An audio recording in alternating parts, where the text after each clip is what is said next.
Hey, Lambert, we better back up. We don't have enough road to get up to 88. Roads?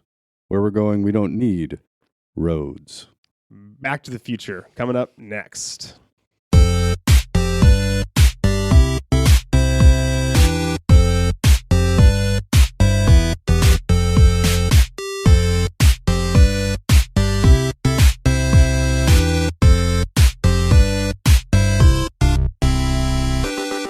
Welcome back to Nerd is the New Cool. I'm Justin. With me, as always, my good friend John, who's still curious what unit of measurement is 1.21 gigawatts. Welcome.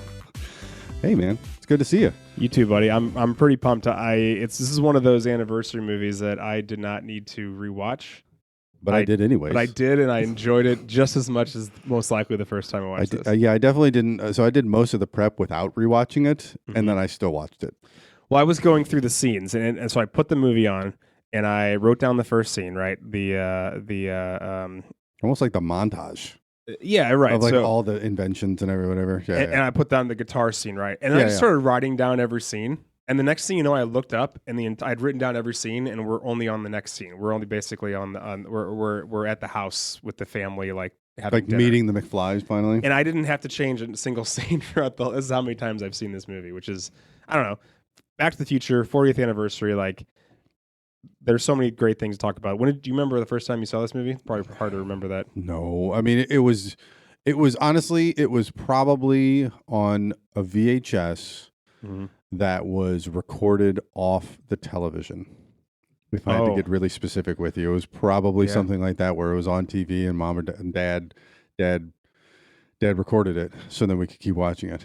Definitely a TBS, TNT, WGN. Something like that, yeah. It's one of those for sure. We got to fast forward through the commercials. I don't remember watching this first one, but I do remember seeing 2 and 3. I saw 3 in the theaters. I remember seeing 3 in the theaters multiple times. I saw 1 and 2, no. See, that's funny because I don't remember seeing 3 in the theaters, though I'm sure I did. But I remember seeing 2 in the theaters because what stood out the most is that as soon as 2 finished, they showed you a trailer for 3. Like at the end, almost like it was a TV show. Like next week, right? It was like next year, watch Marty McFly and Doc Brown in the Wild West. Right. Back to the Future 3. But I don't remember when I watched this movie, but I think this is one that is, I mean, what makes this film great in your opinion? I mean, there's a lot. The soundtrack sticks out because who doesn't love Huey Lewis and the News? The concept is cool. I mean, it's a lot of young actors in Hollywood at the time. I didn't realize Crispin Glover was younger than all of these. 21 years old when this movie came out. He's an old soul, which is crazy. But yeah, he's definitely an old soul. I don't know. I mean, it's kind of got a little bit of everything because it's got humor, it's got heart, it's got action. It's got some drama in it. It's relatable for as weird as because it's a time travel movie but it is still kind of relatable. But yeah, because you're going back and you're meeting your parents and all you see this movie and you probably imagine like what were my parents like? Like if I went back, what would they be like? Yeah, 100%. I remember watching this for the first time, and I recall Lorraine sitting in the car with Michael J. Fox, and she's smoking and drinking. And I did ask my mom, I'm like, Mom, is this you? Because she used to say to me, like, oh, I never drank or smoked growing up. And I'm like, bullshit. This is like you, Patty Hildebrand. This is what you were probably like in high school. Oh, no, I would never do any of those type of things, which we all know is completely a lie. What a liar. Right. The skateboard. Yep. Is something that, growing up in the 90s, that was what everybody was had cool one, whether you actually did anything with it, but everybody owned a skateboard. I definitely had a life vest jacket, which we know that's not what it actually was, but a poofy jacket. A poofy jacket. A poofy vest. Poofy jacket vest is important. It's not just a jacket. It's a vest. It's the vest itself. Michael J. Fox, more on him in a little bit, but I think you underestimate how, like 40 years later on, how culturally significant he was, and he was about to be. Right. I mean, going through his TV career and then into getting onto the main screen, getting into film. This is kind of like the first one that catapults him to that, and he kind of goes back to TV at a certain point. But Michael J. Fox was huge. A DeLorean. I didn't know what a DeLorean was. Let's talk about the DeLorean, by the way. Had you ever seen a DeLorean in real life? Have I seen one in real life? Yeah. Yes. But since the movie, though. Yes. Almost like it was recreated as a result of... It could have been an original. You never know if it's that. True. I mean, I didn't walk up to know if it was an original or a kit car because probably half the ones you see are probably just kits. Well, the DeLorean is, like he mentions in the movie, it's stainless. It's 100% stainless steel. That's not a efficient way to... It's not.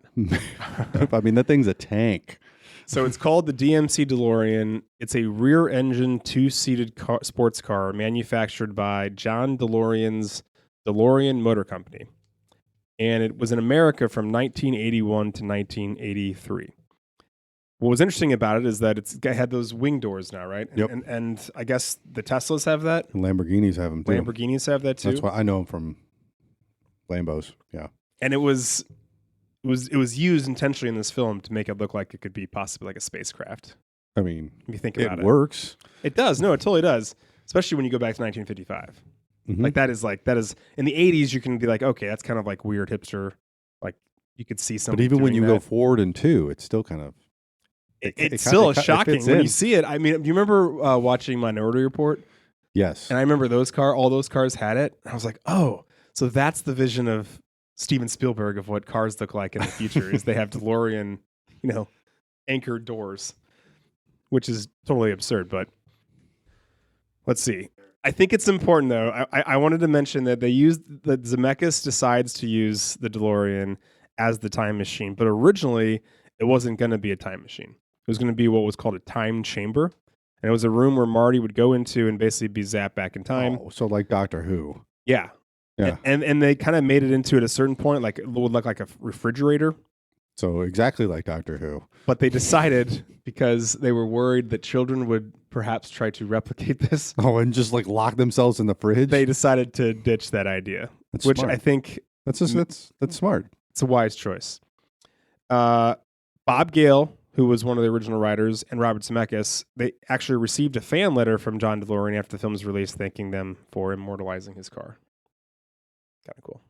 I'm surprised. Like, didn't they? I guess they didn't have to get permission to use it. Or did they, you get permission and then like the movie came out and the guy was like, "Wow, like well, this is a hit." And now everybody's gonna remember my car forever. They definitely would have had to ask permission or pay Yeah. a royalty in some way. But if perhaps you can sell royalties rights to somebody else, so perhaps another company owned the rights to the make or the likeness of the DeLorean, Yeah. and then they decide to then resell it to the production company or Zemeckis or whatever. Yeah. Okay. But he also could have just licensed it out and said, "Go ahead and use it. I don't really care." And then after the fact, been like, "Hey, that was pretty cool," because this is one of the biggest movies of all time. I forgot to mention this. In December of 2007, this film was selected by the United States Library of Congress for preservation in the National Film Registry for being, quote, culturally, historically, and aesthetically significant. I agree with that selection. Yeah. Back to Michael J. Fox real quick. So, Family Ties, right? Yeah. I remember him from this immensely. So do This I. is one of my favorite shows when I was real little watching this. And it's weird because Michael J. Fox was like the leader of the Young Republicans Club. I mean, that was like his job. Like his family, his parents especially were, quote, hippies. That's what he called them all the time. They were very liberal. And then he's this high school kid and he's, wearing a tie and a suit to school and has very conservative views. Not what you would consider conservative views or liberal views now. Like that's not that kind of No. what the 80s look like with like normal politics. Right. But he really like became, I don't know, like this young up and coming actor that a lot of people either related to or just liked him. He was super likable. Yes. That's the thing about Michael J. Fox in all of these TV's movies is that he is like the most likable, charismatic person on screen. Right. Do you remember Secret to My Success? I do not. That's nuts. Sorry. All the Back to the Future movies. And then he comes back and he does Spin City eventually. Yes. I remember that. Mm-hmm. Teen Wolf. Who doesn't forget Teen Wolf? Casualties of War, like a really big kind of left kind turn of for kind him. of a big leap. Yeah. But he was great in it. Doc Hollywood. Yes, I've seen Doc Hollywood. I like Doc numerous Hollywood. times. And then The American President. I've seen the he's American. like his speechwriter. Oh, okay. Remember at the end where he does when Michael Douglas gives that speech, because your 2 minutes are over. I'm so and so, and I am the president. I can't remember what his name is right now, but and then as soon as that happens, Michael J. Fox goes, "Well, I got to rewrite the State of the Union in 30 minutes. No big deal," or whatever he says. Like, just completely runs off to do that. Anyway, he was diagnosed with Parkinson's disease in 1991, actually, at the age of 29, which is when Doc Hollywood came out. All right. Anything else we need to say before we kind of get into the categories? No, I don't think so. Let's dive in. All right. So IMDb says this movie, Marty McFly, a 17-year-old high school student, is accidentally sent 30 years into the past in a time-traveling DeLorean invented by his close friend, the maverick scientist, Doc Brown. Accurate? Accurate. I like how he says the maverick scientist, Doc Brown. Maverick. Don't let me forget to talk about one of the most interesting parts of this movie is their relationship. I have thoughts Okay, and good. notes. Hopefully we can have that for nerd thoughts later on. Debuted July 3rd, 1985 in the U.S. has a runtime of 1 hour, 56 minutes. Thoughts on runtime? I mean, that felt about right, honestly. There's a couple lulls, but Yeah. like, I mean, I was watching this morning and kind of taking some notes, and then all of a sudden I look up and it's 45 minutes in, and I'm like, So I was going to say the same thing. The first 45 to 50 minutes fly by. go by, and then all of a sudden you're like, oh, Because you got to meet everybody. You're like this, and like he doesn't go back in time until like halfway through. Right. You don't realize how much time. Like I guess I forgot like how much of the movie was actually spent in 85. I just thought everything was in 55. It's like, nope, it's about a 50-50 split. You're in like the 45-minute mark, and he has just taken the time machine back. Right. And it's not until, Spaceman from Pluto, that's like the 56th minute. So he's not even like really connecting with Dad yet at that point until like halfway through the movie. Right. And then that's where the lull happens. Then it's the plan of, and it's important, but it's just a lot of explaining and dialogue and kind of like they're creating 'cause some tension. They got to do the plan for the dance, and then Doc runs him through the plan for like getting him home, and then they're talking in the garage even before that, and again, some exciting scenes like the skateboard scene and like other stuff that kind of cuts through it. But yeah, there was just kind of a little dip. And it's up until Marty gets yanked out of the car by Biff. And then that next 20 minutes, again, Just over gone. in a second. The movie's over. Budget of $19 million estimated. Gross worldwide of $385 million plus. That's ridiculous. That's crazy, right? In the 80s. Yeah. That's like a 200% return on investment. That's It's not bad. That's more than 200%. Yeah, right. Is that right? 385. Oh, I'm sorry, out of 2,000%. I was going to say. 2,000. I always forget that. I always forget add a zero. I always forget a decimal point. I always forget something silly like that. Awards. 1986. It was nominated for Best Writing, screenplay written by Robert Zemeckis and Bob Gale. It's also nominated for Best Sound. Okay. Nominated for Best Music, and it won Damn right. Best Effects, Best Sound Effects. Charles Campbell and Robert R. Rutledge. BS Rankings, Rotten Tomatoes gives it a 93% with an audience score of 95%. Fitting, but then IMDb gives an 8.5. What are people? IMDb is always lacking, man. There's What a bunch the of- haters are on IMDb. That's just nuts. Clearly. How could you say Back to the Future is an 8.5 out of 10? That's a bunch of people giving it 7s. And they're going, the time travel just isn't realistic. Right. Like- Or it's like, oh, I don't like the racism in the 50s. Yeah, neither did anybody else. Right. Good call. Or hear me out. They actually think there's not enough of it. People who are reviewing in the last 6 months. Sorry, I just think it's important to note. I'd like to go look at those numbers where they're kind of. So basically, COVID and beyond. I'm just saying There's a lot of it wild warped, ratings. It warps some fucking people's Yeah, minds yeah, a it little did. bit. Yeah, it did. Last 5 years. Clearly. The Spielberg Award, Robert Zemeckis is the director. He won the Academy Award for Best Directing for Forrest Gump. And, I wanted to put him here for writing too, but what do you, when you think of Zemeckis, is this kind of the first thing you think of, or is it Forrest Gump or option C? It's probably Forrest Gump. Yeah. It's probably the first thing that I think of. Yeah, I think that's fair. I mean, he's Because that movie was just it's so big. I think it's also the music too. And I don't mean by Forrest Gump music. I mean the idea of music being attached to a film. With Forrest Gump, Yeah. with Castaway. I think that's like kind of a thing that Zemeckis is for me notorious for. Yes. Spielberg's the same way, right? Those two. Yes. But there are other, like, I don't think of that when I'm thinking of Christopher Nolan. Like, I don't think, oh, he's got a very clear, strategy of making film where it's going to for the score. The score is the most important. I do think of that for Spielberg for sure. I don't think about Scorsese. You know what I mean? There's certain directors where you're like, I think Zemeckis and Spielberg are very, very similar. And I agree with that. And I think Spielberg was a producer of this film, if I recall correctly. That tracks. Tarantino Award for writing. So it was written by Rob Zemeckis and Bob Gale. Zemeckis also, besides writing all the Back to the Futures, also wrote The Polar Express and The Walk. That was the one with Joseph Gordon-Levitt. Oh, okay, where he walked. Yeah. The buildings. Also written by Bob Gale. Bob Gale co-wrote 1941. Also wrote Used Cars, along with all the Back to the Futures, or at least like it was based on characters. Trespass, and then Bordello of Blood. I just wanted to put a couple on there because they're so random. I had to put that on there. But the idea of this film comes from Bob Gale, and I had a chance to meet Bob Gale. He was a super cool dude. So we went and did like I went with our friend Leah they were doing a story about her and her store love launch. Anyway, it was last year, and it was when Back to the Future was in town for the Fox. And Bob Gale and then the guy who played Marty were both there in studio. So afterwards, I kind of nerded out. Nice. Like Leah was over there prepping for a thing, and I was like, "I'll be back in a few minutes." She's like, "Where are you going?" I gotta go talk to Bob Gale. You're not a big deal, honestly, in this moment. So I was like, "Bob, I just wanted to introduce myself. Like, you're Mr. Gale, of course.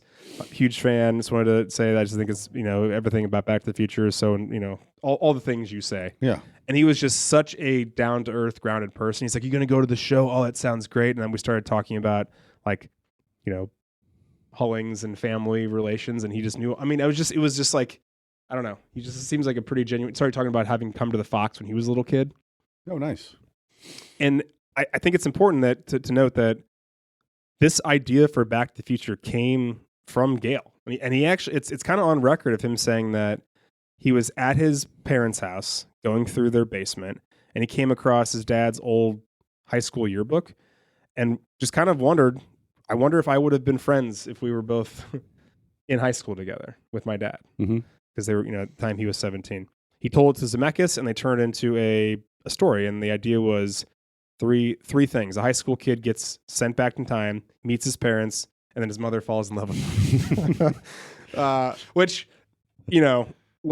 Bob Gale's a very nice guy. There's definitely some psychological, conversation to be had there about jumping right to that. There's some Freudian stuff going on. Freudian for sure.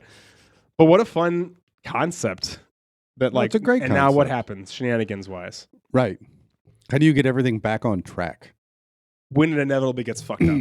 Exactly. Because your dad is a peeping Tom and you saved his life from being hit by a car.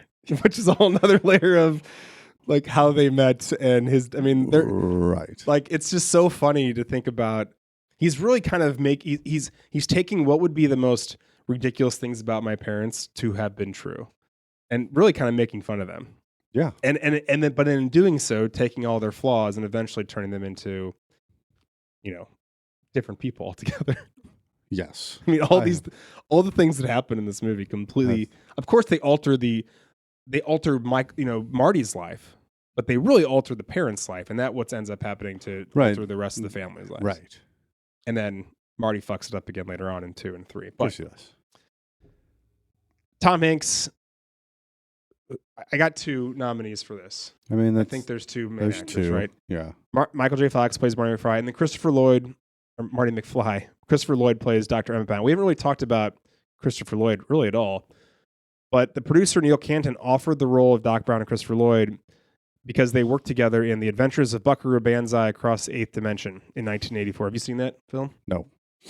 Highly recommend. Justin is nodding emphatically over there.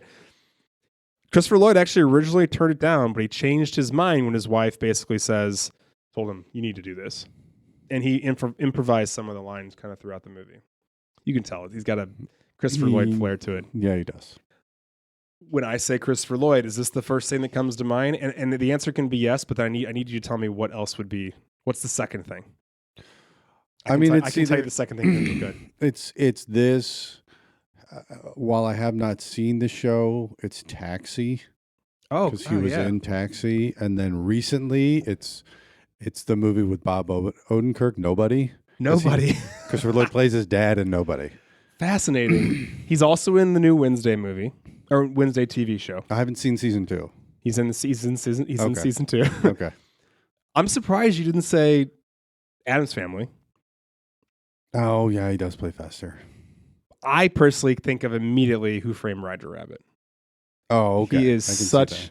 No, I like your answers are great. I would not have thought of Nobody ever, but you're right because that's more recent. It's more recent, but man, yeah, Who Framed Roger Rabbit is the first thing. I actually think Who Framed Roger Rabbit comes to my mind first, and then Back to the Future. And then Back to the Future immediately after that. No, it's Back to the Future for me. So having said that, who's the best? It's Michael J. Fox. Yeah, it's hard not to be Michael J. Fox. What's interesting though is that we know in real life, which we'll talk about with Nerd Facts, is that he was very hard to cast. And then they did cast him, and they had to recast it with the original person, which was Michael J. Fox.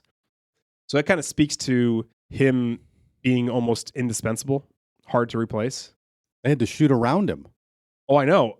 But then so they originally, we can just say it now. They originally wanted Michael J. Fox, and they would not let him out of his contract for Family Ties. Right. They basically said, no, you cannot film this, or we're not going to release you to go do this. And so then they hire Eric Stoll, and he takes it from a totally different perspective. It's he took it in a different direction. It's like this is like a family drama. He took it into a drama, like very big time, and which I can kind of appreciate because like that was his interpretation. Because there's some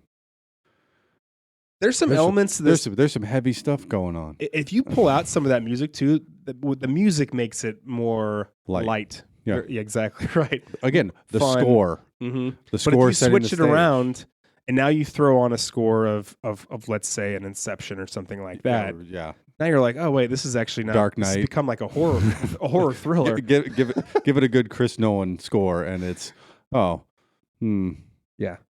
I'm not laughing about this. I legitimately think that Marty McFly is going to. I'm worried about his mental well-being, and he's going to ruin the universe. That's where we're going with this. Right. Not he's going to have a better car now. He is going to rip the space-time continuum in half. Yeah. With his bare hands. But the point of that though is I'm just wondering, man, who could have played Christopher Lloyd, and maybe table that thought. Oh, I have good ones. When we get to casting. Well, no, we have current recast, but who would have played him then? That could even possibly, I don't know. I didn't do that. No one did. But just his look itself is so iconic. Yeah, I mean, who's got the stringy, wild white hair? I mean, I guess you could put a wig on anybody, but still, that's not the point. I don't know. You could, but not sure it would accomplish what Christopher Lloyd did. Other 4 Jacksons, I pretty much just put on here Leah Thompson, who plays Lorraine Baines. Not Lorraine Baines. That's from Seinfeld. Yeah. Crispin Glover, who plays George McFly, and Tom Wilson, who plays Biff Tannen. He was Thomas F. Wilson at the time this movie came out. Let's talk about all 3 of these real quick. So Leah Thompson, I mean, besides Back to the Future, Mac and Me is another big film of hers, right? Isn't she in Mac and Me? Are you using air quotes when you're saying big? No, she's not in Big. No. Big film of Mac and Me. Are you using air quotes or are you using big when describing Mac and Me? Yeah. Seriously? The one that Conan panned every single time he could? What was it? Every time Paul Rudd was on? Yeah. promoting a movie, it was always that one scene from Mac and Me every single time he was on a show. I don't even think she's even in Mac and Me, honestly. I think I totally butchered that. That was such a great bit. Side note. No. She's not in Mac and Me.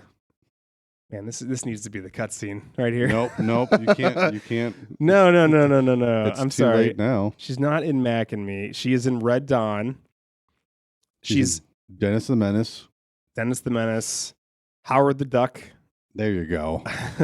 Now All the right moves. Now we're talking. I don't know how I didn't think of all the right moves with Tom Cruise. Howard the Duck. You're done.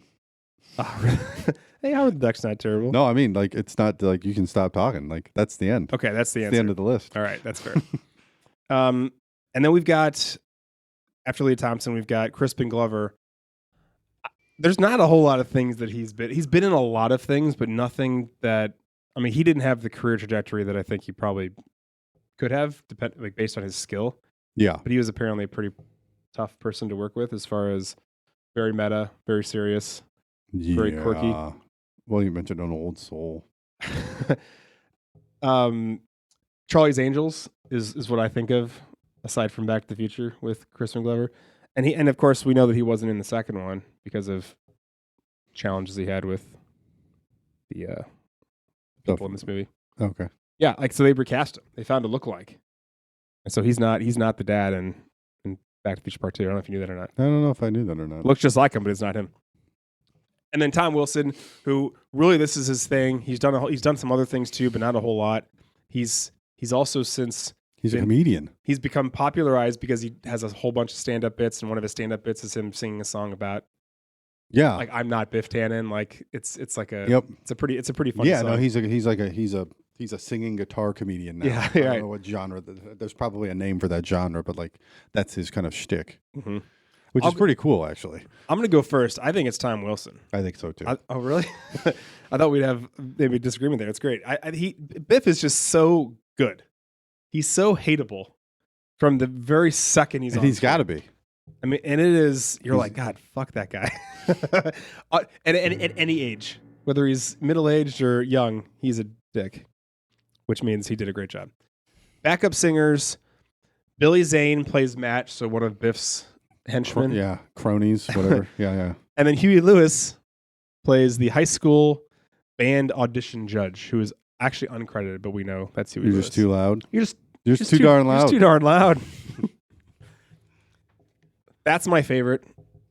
But Billy Zane was the one that I forgot that he was in this movie.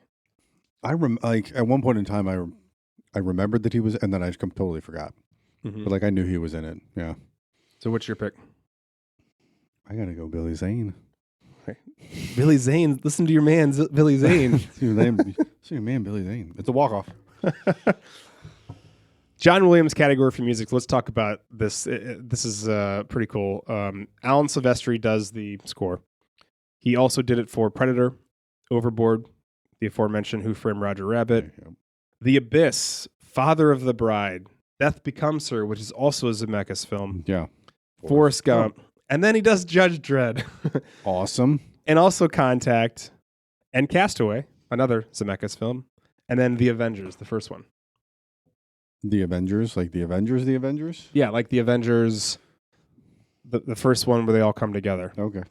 The 2011 movie. Yeah. Is it 11, I think? Yeah. I was just making sure. I'm pretty sure that's right. Huey Lewis was asked by Zemeckis and Bob Gale personally to write a song for the film. Apparently, Huey came to them with a song. They weren't too thrilled about it.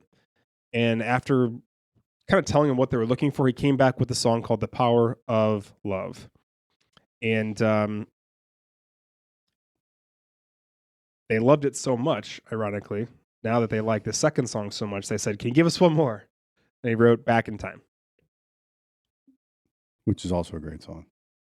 Power of Love went to #1 in several countries around the world, and I was already mentioned, Huey Lewis is actually in this movie. The first scene where Marty's band, the Pinheads, is auditioning, and he says, again, hold it, fellas, I'm afraid you're just too darn loud. Do you know anything about Huey Lewis? I mean, I think I've seen him. I think I saw him at the VP Fair back when it was called the VP Fair way back when. Were you ever a Huey Lewis in the News fan? My parents were. Okay. My parents definitely were. So let's tell a couple anecdotes about my relationship to Huey Lewis. First, Hip to Be Square. Do you remember that song? Yes.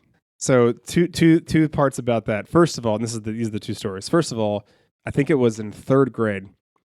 We did a lip sync of Hip to Be Square at my grade school. When you say we, who do you Merrimack, mean we? my class. Okay, not just Merrimack. like you and. And like, I remember my job was to, you and Joe. no, this was like a full class, a full music video I love that it. we recorded on the playground at Merrimack Elementary. I love it. My job. Where's the to copy? drop- We need it. I don't know. I wish we could find it. My job was to climb up the slide that I fell off twice, broken both my arms. But my job was two separate instances. This is the third instance. Didn't fall off this time. My job was to take the microphone and drop it from the top to Anthony Kincaid, who then caught it and then started singing "Hip to Be Square," and then the music video. So were you begins. singing the whole time while you were were you lip syncing the whole time walking up and then you drop it? So it's during like the song, dun, dun, dun, Oh, dun, dun, okay, I gotcha. and then I drop it, and then that's when Anthony starts singing the song. I gotcha. It was like the intro, okay. interlude. Is that the right word? Yeah. I think it's just called intro. It's Interlude's an not right. intro, not an interlude. No. Interlude would be in the middle. Yeah, you're right. Okay, I'm sure I'm dancing somewhere later on in the interlude Love it. between Gotta- verse we and need- chorus. we need to find this. The second story I want to tell about Huey Lewis, and this is my dad used to run the food service for, you know this, for the arena. The Arena Club. So they used to have a ton of different concerts there. Yeah. Well, his job sometimes would be to find entertainment for the band or, just point them in the right direction. So Huey Lewis and the News, apparently the group were social people. They wanted to go out, they wanted to party. And so my dad took them all to play Norwood Golf Club, I think, and they're all drinking and, smoking or whatever. And Huey Lewis was not. He's like a very sober guy. Didn't do any of that stuff, very faithful to his wife. My dad said he's the nicest guy in the world, but also was like, yeah, hook up my band, hook up the crew or whatever it was to whatever they need, but I'm going to abstain. My dad said he was just the nicest guy in the world. I'm just going to play golf and drink water. Play golf, drink water, put on a good show, and then take a picture with my mom and my aunt. And the last part of this story is, the joke is that they all had the same hairdo.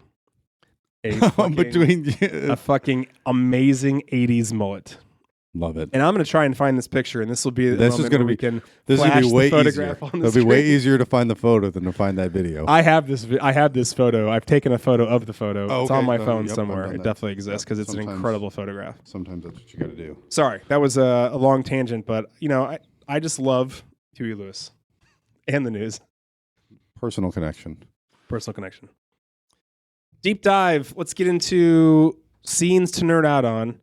So I already mentioned I kind of listed all these, but I'm just going to go through. I've got like 27. I don't have that many. That's too many. I know. I'm gonna go through a lot of them really quick though, because a lot of them are kind of tie into one another. Opening guitar montage or scene in the garage. Late for school and they're running with the principal. And again, these are kind of quick hitters. Trying out with the band. Then we got the dinner with the family, which is just a master class in how to build just characters in 3 minutes. Introduction of Doc. We finally meet Doc, the time machine, and then the Libyans show up. That's kind of like a bigger scene that I kind of chunked together, but it's them all at the parking lot. Yes. Then the Libyans show up, time travel, show up in the barn. If I have thoughts on some of these, you want me to hold off? You want me to just Oh, keep- yeah, jump in. Sorry. So the test run, like Oh, yeah. they're putting a lot of faith in that run. That Yeah. thing doesn't go off. They're both dead. Wait, what do you mean? Like, I mean, like they're standing in the way of the car the first time he tries to do this. oh, yeah. And if that thing doesn't work, there's the end of the movie. It does. So I'm just saying he's put, and I'm sure he probably ran some other tests, but like this was like the first full blown, like quite literal animal testing of time travel, and like You would have thought it would have been more. It makes sense in storytelling. It makes more sense to like add that level of, oh my god, this is the first time you went to travel through time. But realistically, you're not going to stand in front of this car and hope it jumps forward in a minute. no, you're not going to stand in front of it hoping that it disappears. Especially if you're a scientist. Like you know that no. this is trial and error, and often error. And for him, almost always error. It seems like, except Okay. for this one. Yeah, that's a good point. Anywho, that was I like that. That's good. that was it. Had never occurred to me. I feel like I always point out the freaking nonsense. It hadn't occurred to me either until I watched it this morning. I'm Mhm. like, Wow. Like, It's a bold move, Cotton. that is a bold move. Anyways. So then we're at the diner, and the quote, "Did you jump ship? Did you jump ship?" And then we see the first introduction of McFly Sr. and Biff. And Biff. Dweeb thinks he's going to drown. Mm-hmm. Marty gets hit by the car after he saves his dad from getting hit by the car. There's a dinner scene. I love the quote, "He's an idiot." His parents are probably idiots too. Rain, you ever have a kid like that, I'll disown you. Then Marty has to go convince Doc that he's from the future. Honestly, harder said than done, right? I mean, that's not a very tough task. How would you convince someone that you were from the future? Right. Because how do you prove that? Exactly. Pretty darn tough. Now, we could probably do it pretty easily if we had our phone in our pocket. But that would maybe be the only thing, Right. right? And that maybe not even prove it to some people, but No, people would be skeptical. right. Let's see. Because I'd look at you come back, I'd look at that and be like, that's not a phone. Mhm. That's not what a phone looks like. A phone looks like what's hanging on my wall. Right. So that's not a phone. That's just that's a piece of metal. Or that's some governmental issue. Especially service since thing. you go back in time, that thing's not working. That's true. You're not calling There's anybody. no Wi-Fi. There's no cell service. That thing's busted. Yeah, you're right. None of the apps work. Nothing will work Maybe a couple might work unless they're not. downloaded. Yeah, I could show them 2 dots. You do Spotify if you have the songs downloaded. Oh, you're right. I see. Okay, so we could Anyways, do it. we could maybe do it. 1.21 gigawatts. That got that scene is the next one. Yep. And then we're kind of now we've got Doc on board. Now we transition to Now we got to convince George. convince George, right? Yep. So we're at to school, Go to high school for the first time. asking Lorraine to the dance. At least we're trying. Well, he's trying to get her to ask him. trying to get George to trying ask to get her. George to ask her, and yeah. He fails miserably. Then we're at the diner, tries to get him to do it again. You're my density, Yep. which leads to the chase scene with the makeshift skateboard and the manure. Kind of had them all together. So I had a question about that. I probably need to do a little bit of research because I'm doing this. But like manure hauling in 1955 Did it exist? in California, It does seem like an was odd. that still a thing?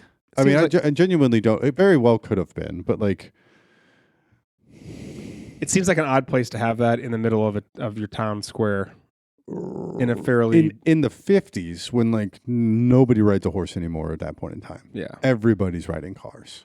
The only thing Everybody's buying. but maybe they're everybody using owns it cars. for like agriculture, fertilizer. I mean, I guess. But again, why is it there in the middle of the city? Yeah. Anyway. To quote Jurassic Park, that's a big pile of shit in like the middle of this. That's a lot of manure in the middle of a California town. Uh-huh. Anyways, No, you're true. You're saying this. It's absolutely right. Lorraine asked Marty to dance, and then we flash to where they're parking and learning about his mom as a young woman. I had coming up with a plan Oh, that's because right. Doc walks Marty through like, hey, this is what we're gonna do. Like, I retrofitted this. They're in the garage, and Yeah. then Lorraine asked him to. Right. So that's kind of all part of that. Yeah. Right. Totally. Yeah. Hey, you get your damn hands off her. Yeah. And then the punch of Biff. Yep. And it's not over yet. And I guess there is a part where he gets I didn't say he gets locked in the trunk and he gets out with the band's help, which is pivotal because that's why he ends up playing the guitar. But Yes. he runs back to kind of see that happening at the end of it. And then let's see. Yeah, I had Dance, Johnny Be Good, and Kiss all in one, Okay, all right. and then the Clock Tower. Yep. Like him actually going back to the future. Right. So we got the Clock Tower where, you know, Marty goes back. That he tries to warn him, he doesn't, and then he goes back, and then Doc has a hell of a time getting the cables connected, and he sends him back to the future, and then the next one is really, I just called it the bulletproof vest because he kind of makes it back. He sees him get shot. You know, what about this? What the hell? And then he wakes up in the morning, sees the changes, and then Doc comes back in the beginning of part 2. Yep. That's kind of that was the end for me. Yeah, no, totally. And there's a little bit more with the dance. I mean, there's the Earth Angel, Marty crashing out. Well, yeah, because I mentioned the kiss because you got to have because you're at the dance, and then the fight with Biff happens, and then he plays. Trying to be good. Well, then he plays. I guess he plays Earth Angel, Oh, okay. and then they kiss, and then it's Johnny Be Good, and then he leaves. Right. Okay. Yeah. I found it fun too watching this upon having seen 2 a million times, and just because 2 is from the perspective of another Marty. Right, Marty, like he's up in the rafters. So part of me, obviously this is not happening in this first movie, but part of me was like thinking about, oh, this is the part where Marty's climbing over the rafters. Oh, right when Marty runs out the door, this is when the future Marty gets smashed in the face by the door, and Biff gets the the almanac back. Yeah. Anyway, just little things, having seen all of these so many times. So, I mean, do you have a favorite scene? Oh man, Johnny Be Good is probably it's probably the most like the one that people overused term iconic scenes is right, probably that right. one. So is the skateboard so chase is is pretty good. Chase. I was going to say because they recreate it in 2 with the hoverboard chase. Mm-hmm. I got a little choked up again at the "Hey, you get your damn hands off her" part. I know that's where you're supposed to get it, but I haven't seen it in such a long time. But I was like, good for George. Finally, good for you, George. Fight back. Stand up for yourself.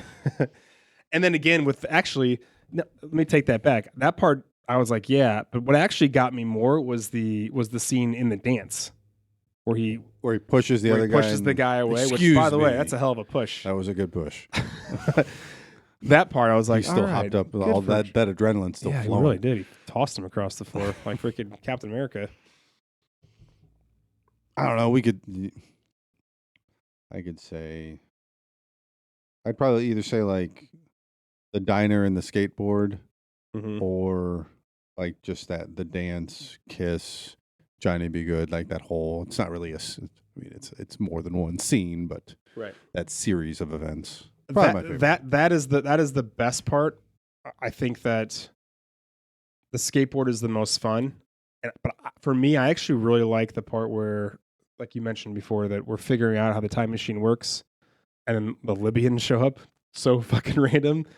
That part I really liked. I feel like that's when you like start getting the stakes, and it just ties in so well to later on in the film about like Marty trying to keep Doc alive, writing the letter, trying to yell at him while he's on the clock tower. Yeah, I don't know. It kind of speaks to how much he really loves. Again, Doc. that was again, we were talking about the very like what's his movie's got a little bit of everything. It's got comedy. It's got the heartfelt, emotions of like Marty trying to keep Doc alive and George standing up for himself and fighting for his soon-to-be wife, and so it's got that catharsis, multiple kind of layers, and about like. I mean, yeah, and these small decisions you make are going to impact not just yourself, but like I've got lots of thoughts on that. Your future. Okay, we'll save that then for later on. I don't want to get into deep corner right now. I've got lots of thoughts on that. Heath Ledger Award. Who steals the scenes? I have 2 nominees: Michael J. Fox and Tom Wilson. Do you have any others? I had Christopher Lloyd. Christopher Lloyd is probably the third one on there. Yeah. So is your vote Christopher Lloyd? Yes. You know what? I think since we've already given Tom Wilson and Michael J. Fox an award, I think it should be Christopher Lloyd. I'd be okay with Tom Wilson getting seen. Like, you can vote for Tom and we can split because he's I can tell you pretty good. No. Let's go with Christopher Lloyd. What's interesting is that he's not on screen with Tom Wilson this entire movie. There's no reason for them to be, right? Christopher Lloyd and Biff? Yeah. No. And I don't think they're even on screen together in the second one. But they finally are on screen together in the third one with Buford. And obviously Butch. Doc. Butch? They call him Butch? What's it? No, Mad Dog. Mad Dog. He doesn't like the nickname Mad Dog. Mad Dog. That was my name on NCAA football. Mad Dog Hildebrand. First defensive end to ever win the Heisman with 120 sacks. Dante's Peak. Let's talk about Robert Zemeckis first.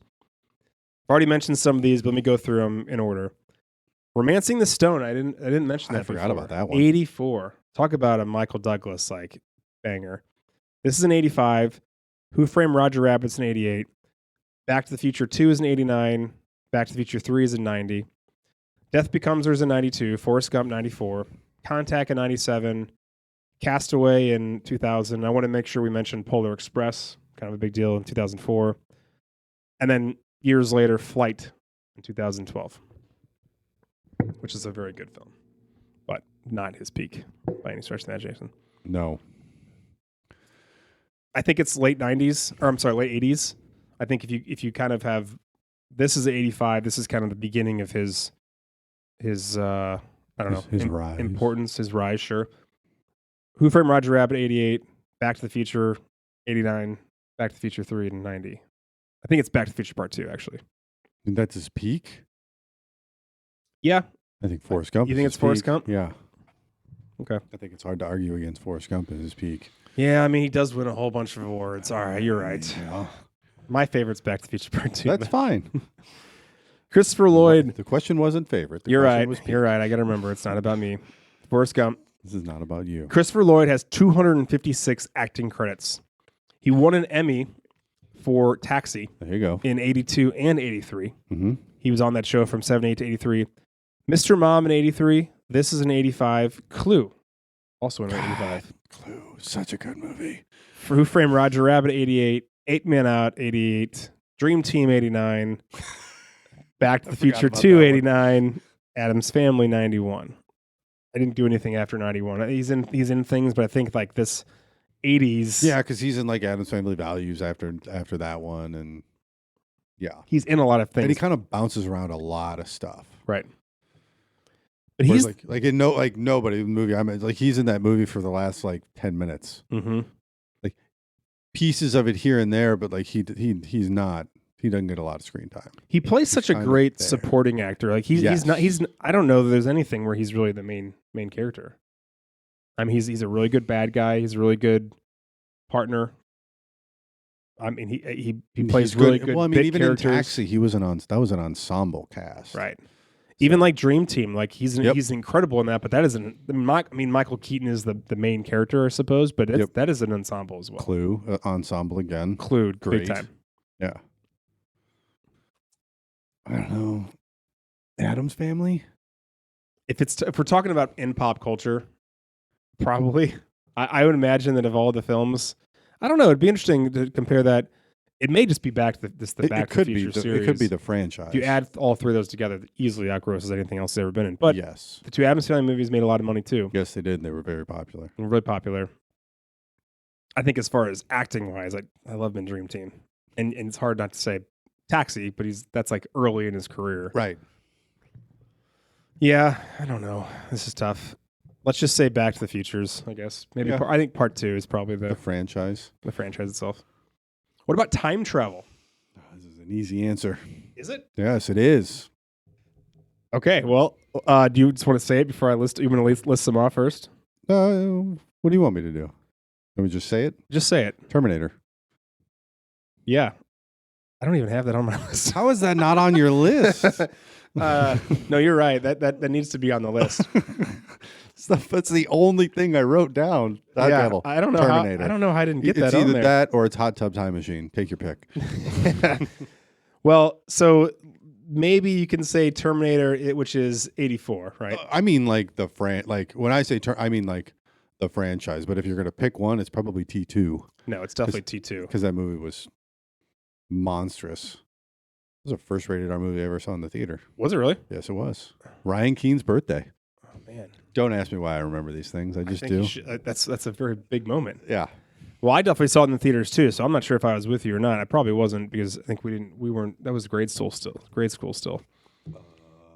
I may have been at a different birthday party seeing Terminator 2 in the theaters, but That's very possible. definitely saw it in the theaters. This is an 85. Back to the Future Part 2 is 89, and Part 3 is 90, and then T2 is 91. So we're talking like 3 years of. I mean, obviously it's 2 Back to the Futures and Terminator 2. Lots of time travel. Time Cop's 94, 12 Monkeys is 95, Frequency is 2000, Looper 2012, Edge of Tomorrow 2014, That's a great movie. really good. Days of Future Past is in 2014, Also a good one. and The Interstellar is also in 2014. So it has a real like resurgence in the 2000 teens. And then the other one that I always think of is Guy Pearce, The Time Traveler, which is like a remake of like an OG one, From like the 50s, I think. or where it's 40s. less about jumping back and forth. 60s. It's more, honestly, it's more just about jumping forward. Mhm. Well, I guess you can do back and forth, but that's more about going way forward in the past. Also a really good show. Did you ever Or see it? Did you ever in see the it- future. Did you ever see The Time Traveler's Wife? No. It's a very good show. Okay. Let's vote Quantum Leap. Quantum Leap. Fuck. Yeah, you're right. I mean that That could be the peak. and that's in the That's Early 80. That's 90s? I think that's late 80s, early 90s is probably when that show was big. I don't know. Let's look. I'm really sad that the first thing that comes up is the original version, or I'm sorry, the new version. The new version. Oh, I forgot. 1989 until 5 seasons, so 94. Yeah, No, 89 to 93. I was close. there you go. Okay, So yeah, well, that's my favorite as far as of all of these. it's probably my favorite. Besides, yeah, I mean that's TV. That's favorite. What's peak? Peak. I think it's the late 90s. If you do Quantum Leap, Early 90s, you mean? I'm sorry, late 80s, early 90s. Yeah, Do yeah. Quantum Leap, The goal- Terminator 2, this movie. I'm sorry, I mean it's Back to the Future Part 2, 2 and 3. 2 and 3. Yeah. Yeah, it's got to the be golden age of time travel. Was mean, the that's- early 90s. That's a lot of shit going on, and you can argue like Groundhog Day, which is not really about time travel, but it kind of is. The time loop. It's a time loop, right? Time Cop. That would have been. That's Pascal's. Vote. That's Pascal's favorite. Like That's that his is vote. the mega peak. John Claude Van Damme can Yeah. do no wrong. Okay. Let's see. The next thing I had on here was theme music. It's like peak of theme music. Here's kind of what I was meaning by that is I kind of alluded to it before that you've got Spielberg and you've got Zemeckis, I think, are key to this, but not just creating like a theme, but I mean like creating an iconic. If you hear a couple notes or if you hear a line or two of music from a thing, movie, TV show, like what's the peak of like name that tune in this many bars or this you know what I mean? Like it's so well known. You're like, that's this immediately. I have a hard time not saying either Star Wars or Indiana Jones. So those are both on my list. Because everybody knows the Emperor. Well, I mean, there's a lot of like take your pick, and that's the thing about Star Wars is like it's not just one. Like Indiana Jones, like the Indiana Jones theme, everybody knows that. But Star Wars, there's the Emperor's March, everybody knows that, and then like. So I've got these are all very common people that are on this list that I've got. John Williams. It's all John Williams basically. Star Wars, Indiana Jones, Yeah. Superman. Oh, Superman. This, Jaws. Jaws. Yep. And then I think there's probably some others, but those are like just off the top of my head, top 5 theme musics that you hear that song, you hear part of that song, you're like, Star Wars. Hell, the answer is probably Star Wars. It's not just- That's what I'm saying. It's either Star Wars for me. It's either Star Wars or it's Indiana Jones. But this is up there, man. The Back to the Future theme is way up there. This is Mount Rushmore. It's I think. top 5. I'm gonna say Mount Rushmore. Let's do Mount Rushmore. Okay. Star Wars. Yes. That's got to be on there. Indiana Jones has got to be on there. Indiana Jones has got to be on there. I think this is on there. And then I think Superman. I think Superman. I think depends on who you are. If it's not Superman, it probably is Jaws. I mean, think about this. Dun-dun. Well, Like if you hear that, you're Exactly. like, that's fucking Jaws. But I remember, like, so go like we're going off on a tangent, but whatever. Let's do it. Superman.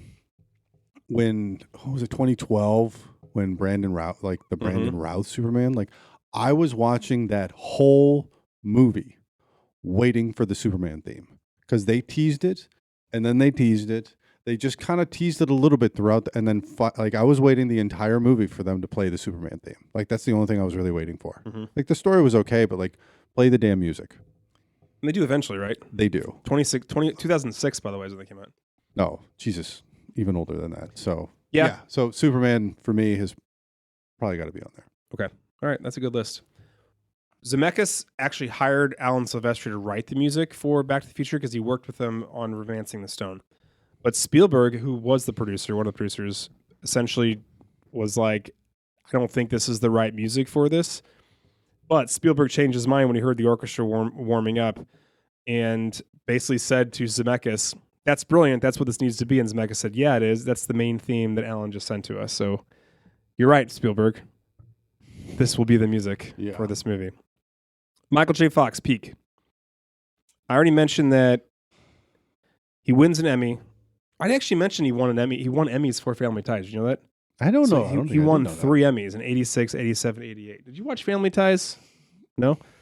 That was to producer Justin. He also won an Emmy for Spin City in 2000 and won an Emmy for guest star in Rescue Me in 2009. So he's got 5 Emmys. Good for him. He's a good actor. He does this from 82 to 89. Back to the Future is in 85. Teen Wolf, 85. Casualties of War, 89. The Hard Way with Clint Eastwood, 91. Doc Holliday, 91. Hollywood, not Holiday. What did I say? You said Doc Hollywood in 91. I know what you meant. Life with Mikey in 93. The American President, 95. My favorite, I think, besides Back to the Future, maybe Teen Wolf, is The Frighteners, 96. Okay. And does Spin City from 96 to 2001. He's also in Scrubs, by the way. I mentioned that. He makes an appearance in Scrubs later on. What do you think is his peak? The last 5 years of the 80s. Into early 90s? Yeah. Which we said for every peak, basically. That we.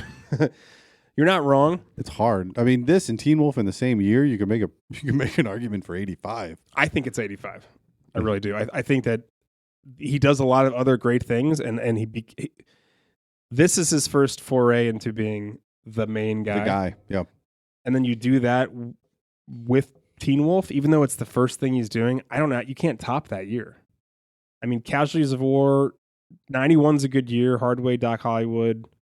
I mean, but none of those are as critically acclaimed. They don't make as much money. They're not as well known. You didn't even know what The Hard Way is. Nope. Did you? Right. So Life with Mikey. Nope. Yeah. So it's got to be 85. 85 it is. And the only other argument is 89 because he does Casualties of War and Back to the Future Part 2. Mm-hmm. You could argue 89 is actually his peak because 2 is bigger than 1. I think not long term, but I think it made more money. Could be wrong about that. Look that up. Okay. But Casualty of War 2 is where he kind of flexes his acting chops, and he's obviously very good at other things, but he's showing he can be a dramatic leading actor in a war set in like Vietnam. That's a big time departure from the rest of these movies, which are basically they're all comedies. Even Hard Way is a comedy, just an action comedy. Made 332. Okay, so no, it didn't make as much money. Close. Pretty darn close. Okay. Quoth the Raven. Favorite quotes. Just want to go back and forth? Sure. I'll go first. Dr. Emmett Brown. If my calculations are correct, when this baby hits 88 miles per hour, you're going to see some serious shit.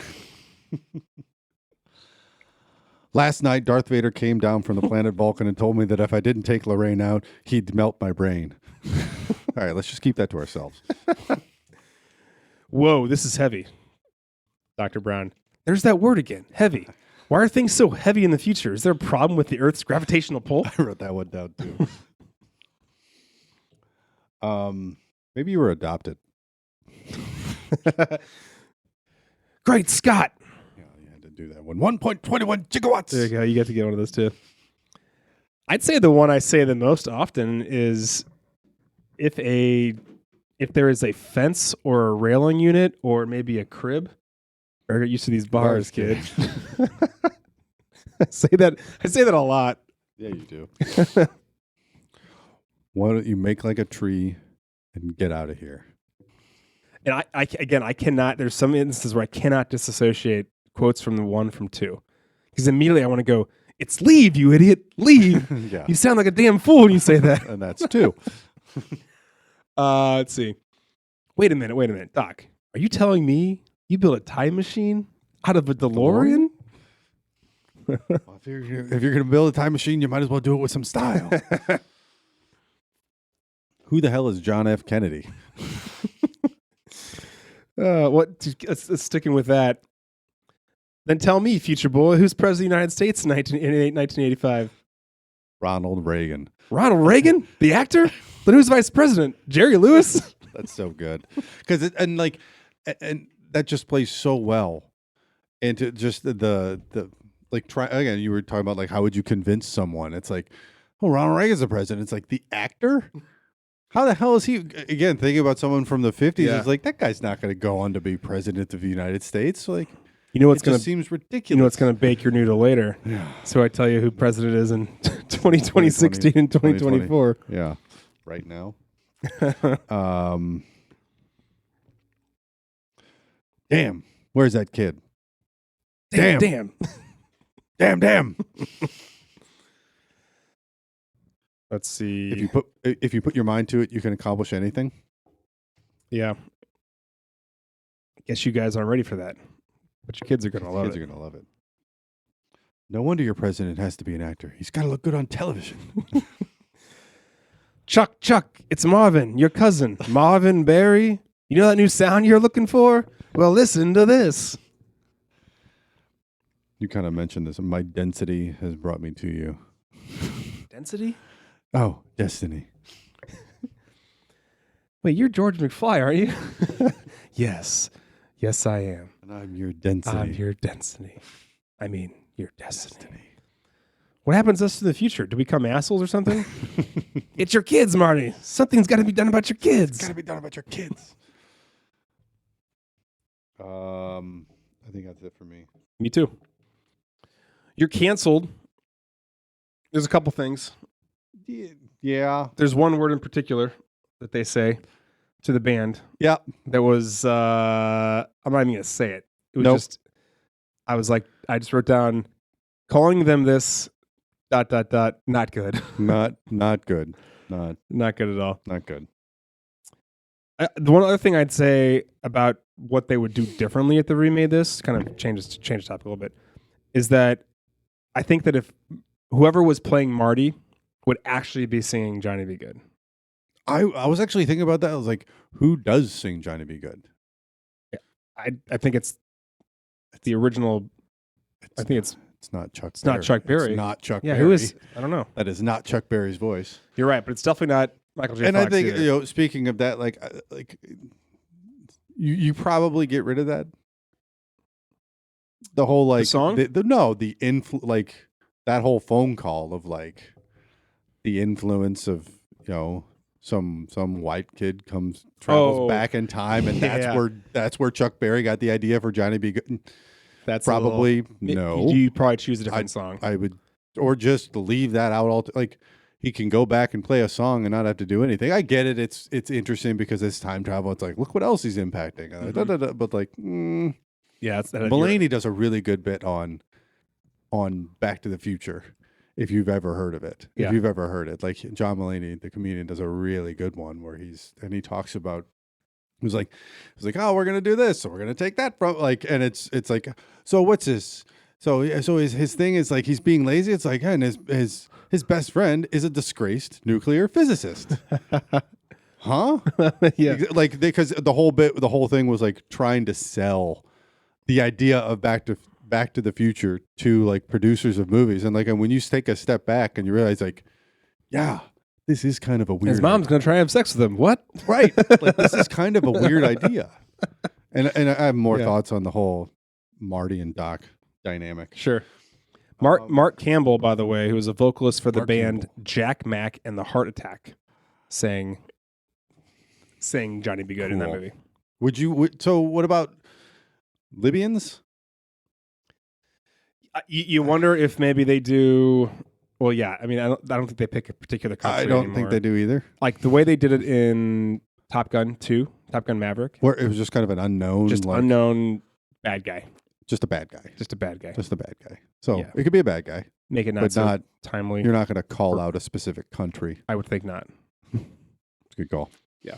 Unless it's the Russians. They're always the bad guy. Been a bad guy for like 60 years. Another Spider-Man, again, let's do some recasting. So you mentioned Crispin Glover was 21 at the time, Crazy. played George McFly. So I've got a couple. Got two. You got two? Got two. You want me to go first? Let's trade back and forth. You go. Okay. I think Owen Teague would be good at this. I know that. He's from Bloodline. He's actually in this new show called Task, and he's been in a few other things too. Owen Teague. Okay, got him. He's got a real dark and mysterious vibe Oh, to yeah, him. okay, I can see that. Yeah. Could be good. I had Noah Schnapp from Stranger Things. Yep. I think of all those kids, he could probably do it. Yeah, I had Finn Wolfhard on there, but I got rid of it because I was like, yeah. I got another Stranger Things person though, but it's not one of the kids, and that's Jamie Campbell Bower. He plays Visna, the bad guy. Oh, Vecna? Or Vecna. Vecna. Plays Vecna. He's in a whole bunch of stuff, but Okay. I'm picturing him as the orderly in Stranger Things. That version of him, I think, would be Okay. There you go. like obviously the human version. But he's also kind of real dark and mysterious. Yeah. I think he'd be okay. He's a little bit older, but I thought Crispin Glover was older anyway. I tried to get like, I tried to stay true to the age. The other one I have is Ian Armitage, the kid from Young Sheldon. Oh yeah. I've never actually seen Young Sheldon. Me neither. I just know that he's so I can't a young actor. Yeah. I actually put Timothy Chalamet on here too. He could probably just because he could probably play a high school. He would kid. never play this role, but he could. But if he were to somehow be talked into it, he would be very good at it. He would be very good. Yeah, that's unrealistic. I think it's between Owen Teague and Noah Schnapp. I think so too. I'm thinking you can flip a coin there. Yeah, I like those. I just don't. It'd be interesting to see Owen Schnapp as a. I don't know. I feel like he's. I was gonna say he's not serious enough, but he actually does play it pretty serious in Stranger Things, doesn't he? Later on in the seasons, especially the last season. Mm-hmm. Okay, something to think about. Biff Tannen. Tom Wilson was 26. I only have 2. So, do you have more than that? I have 1. Well, so I have 1. I have 2, but I'll save 1. You'll save 1? Yeah. Okay. Well, my first is Mason Dye. He is. I mean, listen. Sometimes with these young kids, we always go to Stranger Things. There's certain shows. I really tried not to do that. What's that one? I feel like for a while we were just constantly recasting people from Euphoria, or like The Summer I Turned Pretty. But these are like some pretty important shows that have young up and coming actors and actresses because you just don't know. Like some of these people are just so young, you can't possibly know what they're going to be good at. So Mason Dye, he's the bad guy in the most recent season, the jock. Okay. The guy who beats up probably Noah Schnapp at some point. He's on the basketball team. All right. But he ends up being like the spearheader about going to find what's his name? He's in Teen Wolf, Flowers in the Attic, and season 4 Stranger Things. Yeah. So I think he plays a really good bad guy. Yeah. I had Tanner Buchanan. Yeah, that's good. I thought about him, but I also thought he's kind of small. Mason Dye is 5'8". This isn't my favorite answer. This is my second favorite answer. What's your favorite answer? My favorite answer is Jacob Elordi. Okay. And I'm trying to think of someone who is kind of a big, imposing dude. Because I think that's the thing about Biff is he's a big fucking lug. He's a big guy. And you can be a bully, you can be a dick, but you gotta be a big idiot, which is what Biff is. And I'm not saying Jacob Elordi is that at all. Like he's actually a really good actor. No. He seems like a very nice guy. But I think you need someone who's physically imposing. Yeah. So that's actually the main reason why I picked him was that he's the youngest big dude. Like, you know who this would have been back in the day? If we had done this, I don't know, 10 years ago, it would have been the guy who plays Reacher. Oh, Alan Richardson? Alan Richardson. He would have been perfect 15 years ago, right? Henry Cavill? not a bad person as well. No. But just someone big dude. Someone and Alan Richardson plays Reacher as a very smart guy. Mm-hmm. But he could also do you remember him in New Girl? No. Well, he's in New Girl and he's got a micro penis. That's like the whole joke. But he's just playing like the dumbest person in the world, and he's so good at it. He's so great. Sorry, we're not. I mean, if somehow we can go back in time, ironically. Okay, all right, so maybe we'll just go Jacob Elordi by default. Yes. Okay. Lorraine Baines, Leah Thompson was 24. I have 3 nominees here. They're all kind of in their 20s, so I think it would kind of work. Okay. The first one I've got is Anya Taylor-Joy. Okay. That's my least favorite. All right. Keep going. Haley Steinfeld. All right. She's okay. Oh, what about her? My favorite though is Chloe Grace Moretz. Okay. I had McKenna Grace, What's she from? Ghostbusters Afterlife. She's been in a few things since then, but she's in her teens. I think she might be 17, 18 years old or something like that. Again, trying to find a very young. She's 19, and she's also 19. She's in Young Sheldon. Yeah, I like that. Yeah. I could see she's got the vibes. Yeah. Okay. Emmett Brown. I'm not even sure we've said Emmett out loud yet. Dr. Emmett Brown. Emmett. Yeah, we did. It's just Doc. Christopher Lloyd was only 47. How was he only 47 when he made that? Shocked me. I have this and Marty. These are my two. I have I think a lot of really good nominees, and honestly, I'd be happy with any of them winning. So the first person I had is Tom Hiddleston because he's got the hair. Got the hair. I'm just saying. How many do you have for these, by the way?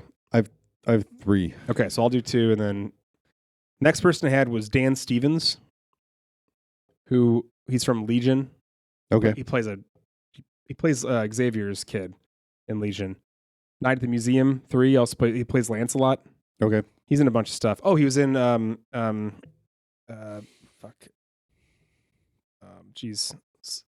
and the Beast.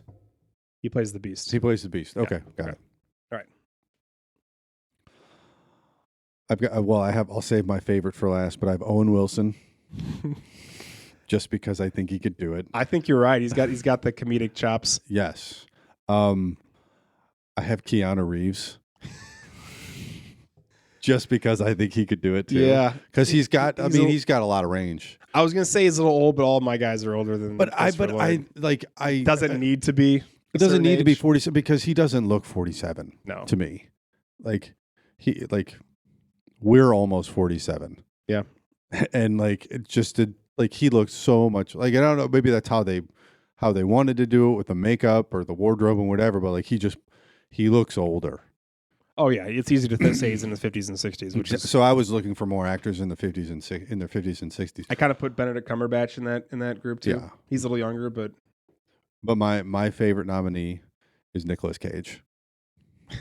God, he's crazy though. I know. So is Doc Brown.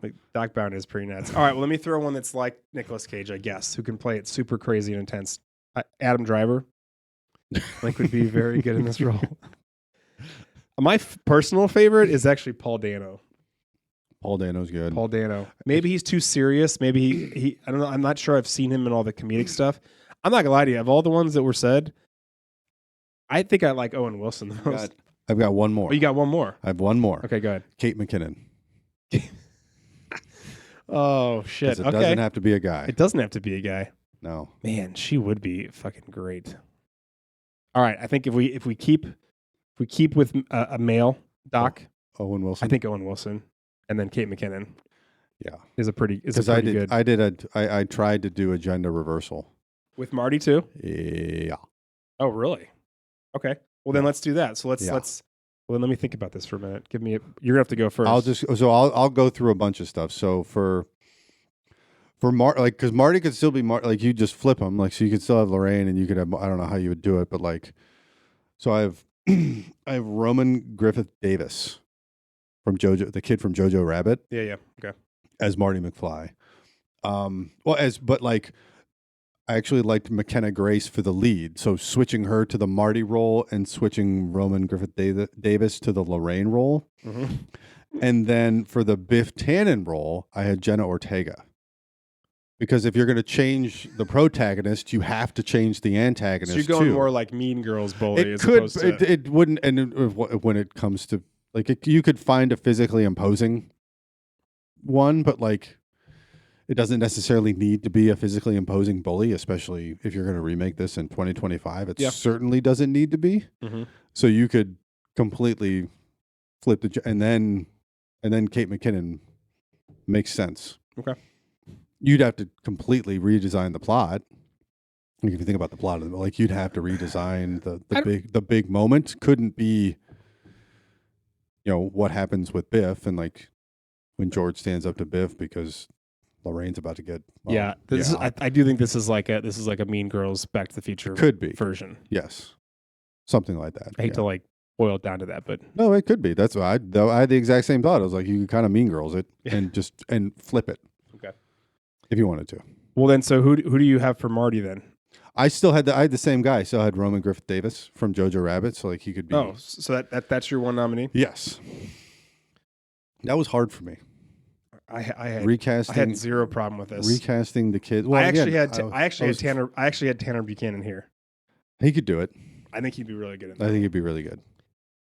Let me say I was trying to go off the beaten path because I feel like when we get to these young, when you get to movies with a young cast, like we gravitate towards we end up saying like the same dozen people. I mean, Tom Holland would be an easy recast for this. Easy, and I purposely left him off. He's too young. Or I'm sorry, he's too old. He's too old, but he could do it, and I did not list him on purpose. What about Zolo Mariduena? Do you know who that is? He's in Cobra Kai. Who is he in Cobra Kai? He's like the main character. Oh, okay. Across from Tanner. Yeah. I think either of them would be great. I think either of them would be great.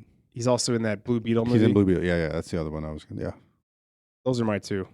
I think Tanner Buchanan's an easy recaster. I think he is. I think he's an easy recast. He's a little older, but he's not that old. He just played a high school student like 6 months ago. Right. Yeah. Okay. I like it. To stream or not to stream? Is this better as a TV show? I just put no way. Do you have an idea? I put no. Just because there's like the entire premise of the movie was trying to get back to the past as soon as possible. So as not to impact like the present that Marty's going back to. So like it has to be fast. You can't. He wasn't going to like dawdle around in the past, and you're also not going to turn this into another Quantum Leap. I was going to say, you stretch this out too much, it becomes too just saturated. Just too much filler. Well, and it kind of goes against the whole plot of like you're trying to get him back. You could easily do a TV show. Here's what they would do, which is sad. If they were to make this into a TV show, the entire season would be an entire school year. So it'd be like, oh, they met in the fall, and then the dance is in prom or whatever it is, and so you've got 6 months of all this. I have other thoughts on the TV show. Character, do you? Yes, I do. Go ahead. Well, so it kind of ties into Tomorrow's Another Day. Well, let's do that category. Okay. Obviously, they made a sequel, but let's ignore that for a second. I was going to say, I just wrote down part 2. Right. So this is just how my brain worked for whatever reason. There was some other interaction that Marty had while he was in 1955 that sets off a course of events that would lead to either an extraordinarily good or bad outcome. We're talking about the butterfly effect, essentially. Mm-hmm.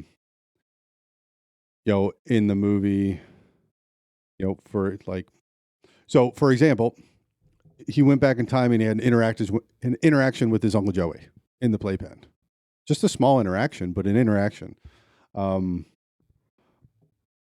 then for whatever reason, he doesn't go to prison. But the problem is that while he was in prison, he was actually mentoring a lot of people there and got them on the right path. Now he's not there. Those people would never find their way. One in particular ends up doing something terrible, fill in the blank or whatever. But then on the other side, like because of the interaction with Marty and one of his friends decided he doesn't want to keep being a bully. Maybe it's Billy Zane's character, and then he decides to change his ways. And then he turns out to dedicate himself to science, medicine, whatever, and comes up with some extraordinary thing and fill in the blank. I said, but that could be the TV show. You have the movie, and then the TV show, and either the episodes or the seasons of the TV show is not even like, and it wouldn't necessarily even need to be like Marty going back. It could be, this is an interaction that he had, and this is how it set them on a different course of events. Like, This is where they were going. This is where they ended up going because of Marty. Seemingly innocuous little interaction with all the people in Hill Valley in 1955. Like, you could make a show out of that. Yes, you definitely could. I don't know if you should, but you could. I was going to say, the only problem is that I don't want it to be Butterfly Effect, because that's like the most fucking depressing movie. That is a very depressing. That's why, like, you could make, like, some of them would be negative, but some of them would have to be positive. Like, they couldn't all be. I think they all got to be funny.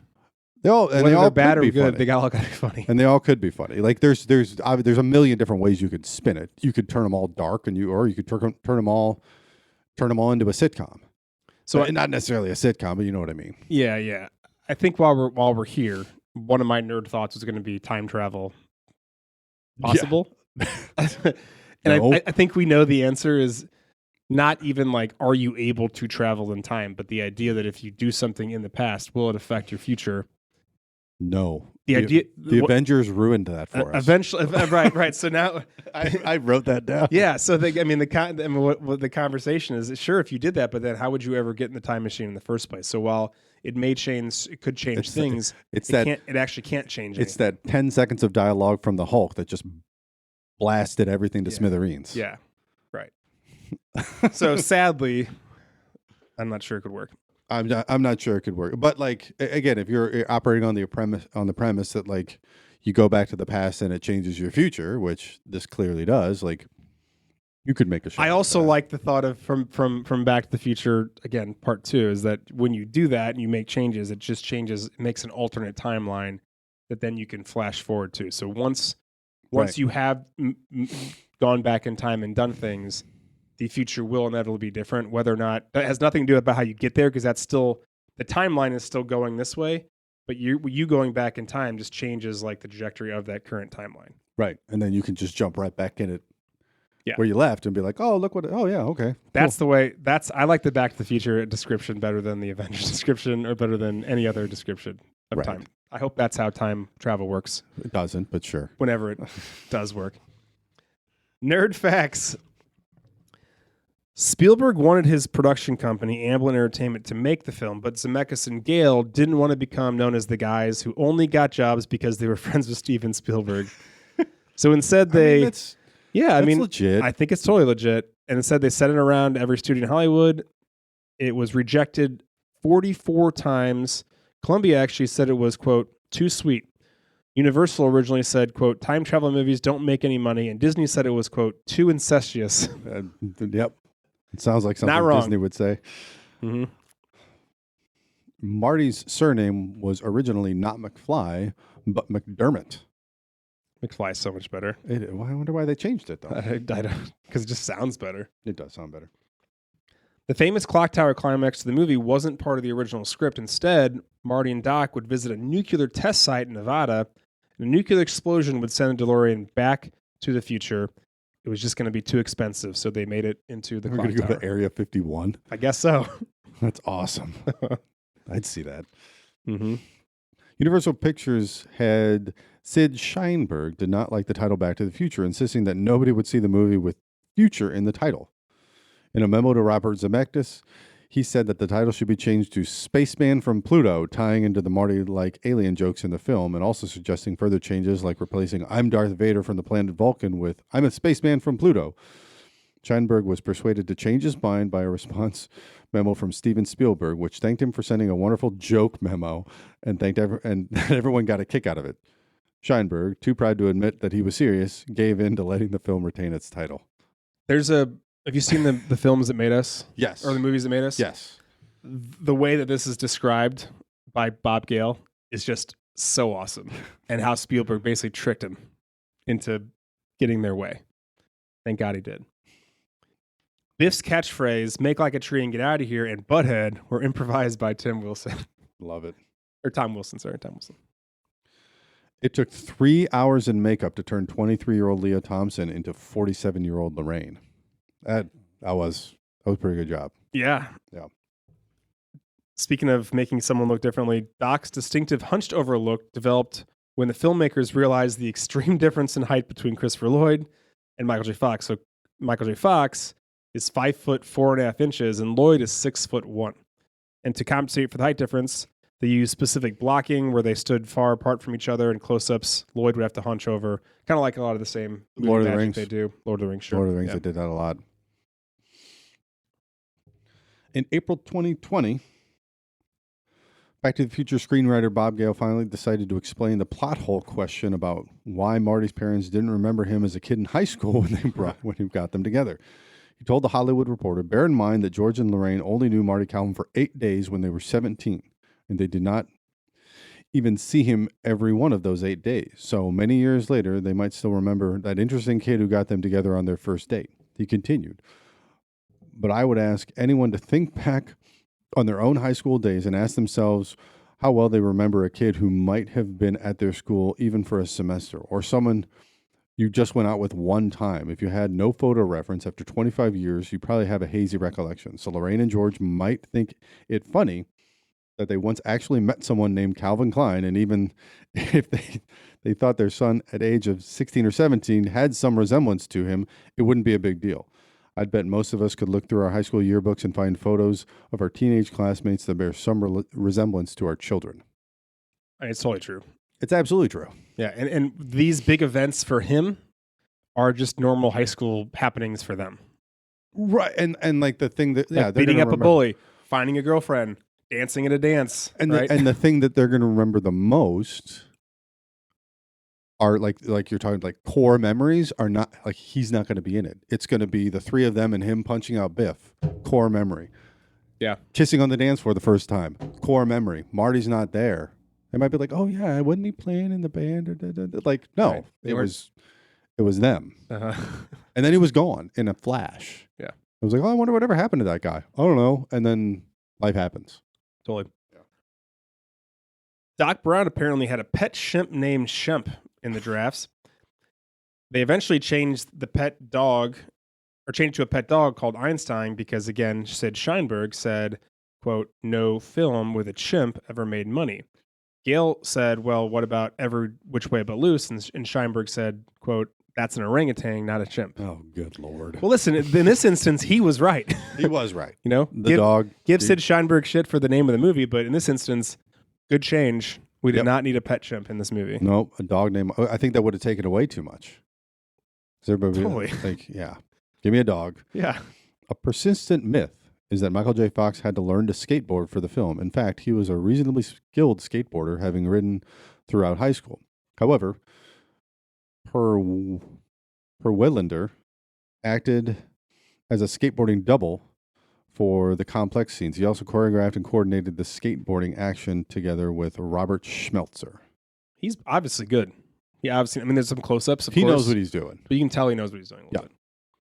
Speaking of Michael J. Fox, he was always the first choice for Marty, but he was unavailable. We already mentioned this because of scheduling conflicts, but the reason why is that co-star Meredith Baxter was pregnant at the time, and Fox had to carry a lot more of the show than usual. So he was just in a lot more of it. And the producer, Gary David Goldberg, just basically couldn't afford to let Fox go. And they casted Eric Stoltz based on his performance in the movie The Mask. Mm-hmm. Being a method actor, Eric Stoltz refused to answer to any name but his character, Marty McFly. When Christopher Lloyd was told that Stoltz was to be replaced, he asked, "Who's Eric?" After further explanation, he said, "Oh, I really thought his name was Marty." After 4 weeks of filming, which added up to roughly 40 minutes of footage with Stoltz, Zemeckis, Gale, and Steven Spielberg felt that Stoltz wasn't the right fit for the part, and Stoltz agreed and was still paid his full salary. Yeah, so I mean, at least Stoltz made some money on it. Glover was, let's just say, difficult to work with. First of all, he wanted his hair standing straight up on end, quote, like Harry Spencer in Eraserhead. But they already started shooting, and Zemeckis basically told Glover he can't do that. Glover said to Zemeckis, quote, Brando never matched, which from a 20-year-old actor is, kind of ballsy to say to a director Don't and compare producer. yourself to Marlon Brando, kid. Zemeckis also said about working with Glover, quote, I was endlessly throwing a net over Crispin because he was completely off about 50% of the time in his interpretation of the character. At the end of shooting, Glover requested the ending of the film. He thought that McFly shouldn't be financially well off when Marty goes back, that's kind of like one of the more fun parts, is that now they actually have money. And then again, Crispin Glover did not return for Back to the Future Part 2. George only appears in 2 scenes and is actually played by another actor. Glover sued the studio for the use of his likeness. He got some type of settlement, but really after that, we really haven't seen a lot of Crispin Glover. No. Doc Brown refers to a gigawatt of electricity. This is the now obscure but once standard pronunciation of the word gigawatt. 1 billion watts. Nowadays, it's usually pronounced with a hard G. In Romance languages, however, it's pronounced with a soft G. So like a GIF? Yeah. Or a GIF? GIF or GIF. The answer is GIF. Yes, it Effects. Here are some fun effects. The 2 tire tracks were laid out in gasoline. The tracks were then set on fire, so the flames shot up the gasoline tracks, and this was filmed, and the footage was then sped up. I like that. They filmed a stuntman driving the DeLorean and superimposed that footage on top of the tire track footage. Lightning bolts and puffs of smoke were originally added digitally at the point where the DeLorean vanishes in the movie. And then director of photography Dean Cundley had a camera rigged to a dolly so he could track the DeLorean, then bring the camera suddenly to a dead stop when the car vanishes. This created the idea that flame shooting out from the car when it vanishes. So Right. just some practical effects stuff they did. There's a ton more, but I like it. I teach a whole class of that at USC. The rights to the film and its sequels are owned by Robert Zemeckis and Bob Gale.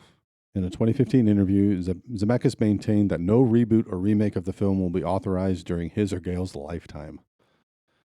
So that kind of gets us into nerd thoughts. So have you seen any of the other things they've done? Have you seen the musical? No. They did an animated show too. I saw the You saw that it exists? I saw that it exists. Yeah, I've never seen the animated show. I didn't watch I've seen either. these 3 movies and that's it. Yeah, and they obviously did 3 movies. I don't think there's a whole lot other. I'm really glad to hear that. Like, would you want a reboot or a remake? Would you want a part 4? Would you want a Back to the Future again? I would want a prequel. Okay. Well, what happens in this prequel? Well, like explain the relationship between Marty and Doc. All right. Please. Let's just talk about that. That we need to talk about this. Like that's what I would want. Okay. And you'd have to do more than that because and it'd probably be focused on Doc and less on Marty because it can go through like his failed inventions. I don't know how you would spin it, but you can make a prequel, but I want to understand how the hell did these 2 ever hook up? How does a 17-year-old kid become friends with a 40-year-old? A guy who's 30 years older than him. Right. No. 60 years older than him, probably. How old is he supposed to be in the movie? I don't even know how old Doc's supposed to be. I mean, let's just say he's in his 50s. Let's say he's in his 60s. 60s? Sure. You know what's funny is because you go back in time and he's in his 30s, and that would probably be more plausible than him being in his 50s, and then you go back and he's in his 20s. Yeah, you're right. He's got to be at least 60. Do you know what I find interesting though? Is I actually find 60s less weird than 50s or 40s. Because it's more like grandfather Grandpa, age. Yeah, maybe. Yeah, if it was a 17-year-old and a 47-year-old, that's kind of strange. Yeah, maybe, but now it's maybe they met in science class one time, and he's a mentor of his, and he's right, or he came and spoke at the high school one time, or what, or but it had to be before high school. It'd have to be middle. They have it seems like they have a pretty close relationship, right? And that would probably take years to develop. So you're talking about 15-year-old Marty, 14-year-old Marty meeting, somehow becoming friends with a 60-year-old disgraced nuclear physicist. It is so funny because I think this is the biggest plot hole in the entire film. In a movie about time travel, I think this is the part that I buck up against the most. And how does the flux capacitor work? Well, okay. Other than the sound, yeah, sure. The sound, it makes lights. It does, and we can't answer that question. I think we could answer how does nobody can. And that's so and so meet another, how are they friends? And that's the beauty of that's movie magic right there. You don't got to explain it. You just got to be that's what makes time travel possible. Yeah. How? I don't care. That's what makes time travel possible. Doesn't matter. It doesn't matter. But you could describe how they're friends, and here's another quick fix for that: make him in his 40s or whatever. Make him his dad's friend. His weird dad friend from high school or something like that, right? Something like that. I don't know. I feel like there's a fix there. Dad's old science teacher from high school. Sure. That has so it's a family friend.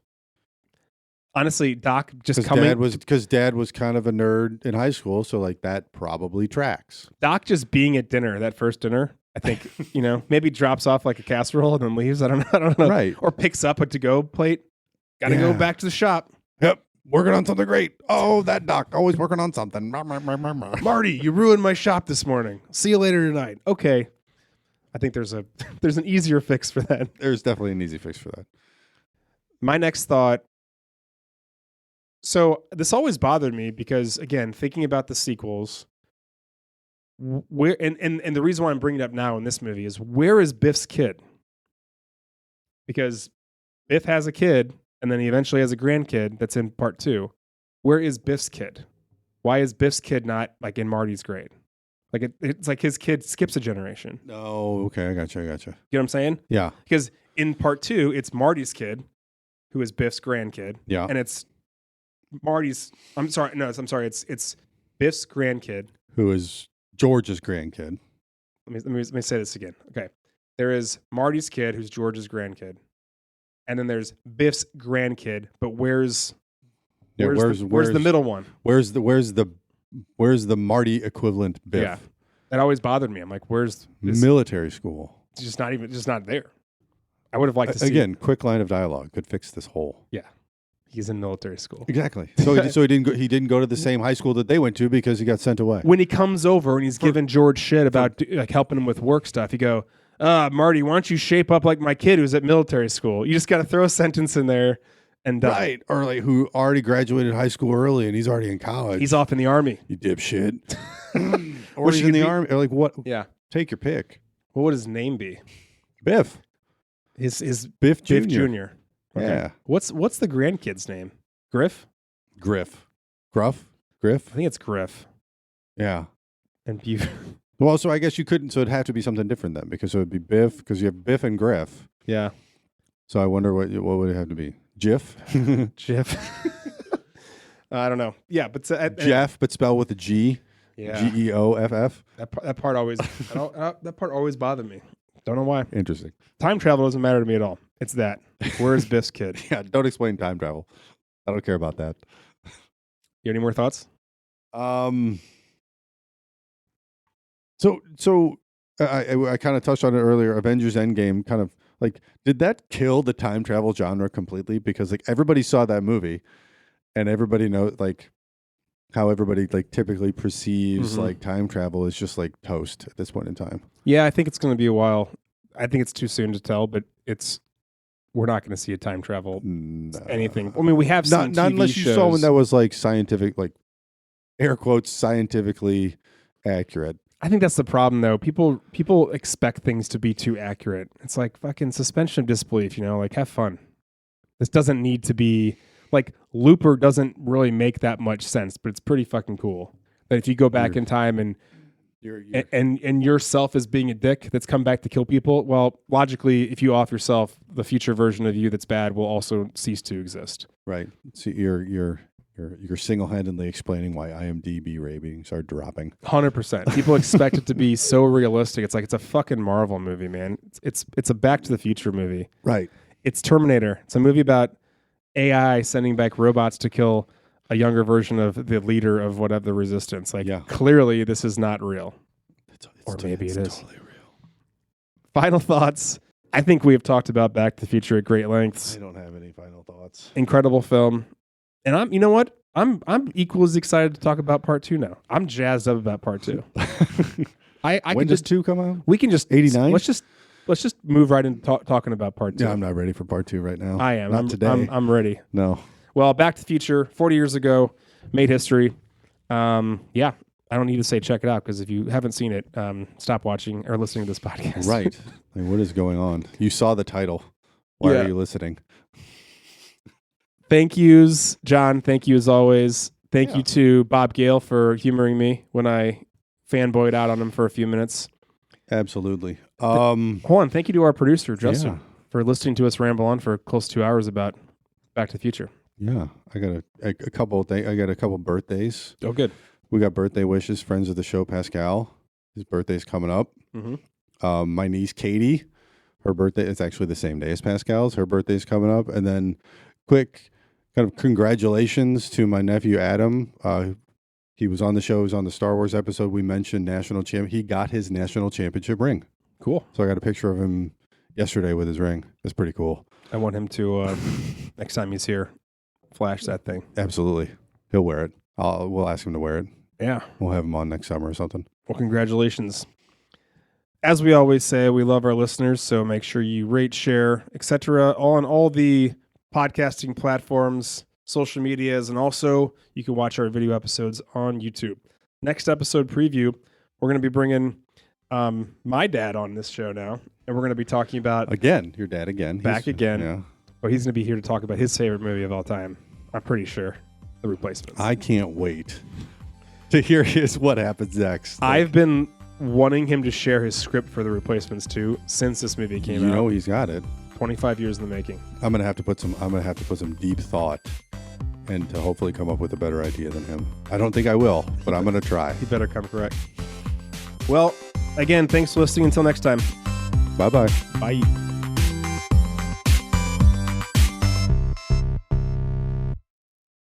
All right, you ready? I like how you picked the last line of the movie. Literally the last line It's of a the good movie. back and forth line. There's so many other ones. I don't want to ruin all the other good ones. Yeah, Ready? I'm ready. Here we go. Hey Lambert, we better back up. We don't have enough road to get up to 88 miles an hour. Well, no, I got to start over. Fucking idiot.